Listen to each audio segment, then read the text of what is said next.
Hey YouTube, how's it going? Welcome back to another 2 minutes with Line 6 Helix edit. And I'm just going to have a little word here about using the volume pedal in two different ways within the chain of a patch that you've got. So I've got a basic patch here, and what I'm going to do is just add the volume block in two places.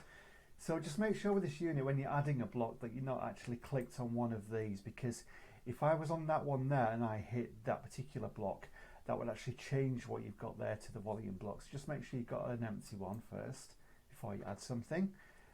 It's something I didn't do at first, and it's something you learn by default more than in advance. But we're just going to add a volume pedal at the end of the chain. I'm just going to click on that block there, volume and pan, and add volume. That's added a volume pedal there, which actually goes from 0% with the pedal back to 100% with it all the way forward. I'm sure you tend to use that particular setting for most of the times that you add that into the chain. Now, when you add it to the end of the chain, it's actually going to change the volume of the whole patch itself. So if you've got delays, distortion, all that kind of stuff, it's just in its normal state, and it's just going to change the main volume.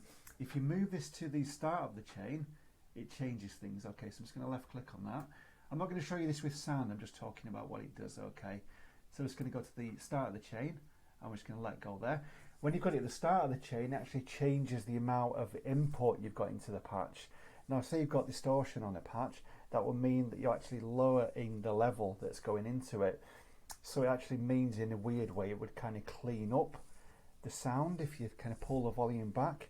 So it's not something I tend to like to do. If I'm going to use a volume block within a patch, I'll always have it at the end, because I just know the sound's going to stay the same no matter what I do with the patch. It's just going to be that the volume goes up and down with the movement of the pedal. So I'm just going to left click and just move it to the end, and I'm just going to let go there. But I hope you found that handy. I'll include my email in the description as well. So if you get stuck on this or not quite sure what I mean, just send me an email. I'll just explain further on that. But I hope you found that helpful, and thanks for listening. Please hit the subscribe button and check out my Helix shop as well. Take care, have a good day, bye bye.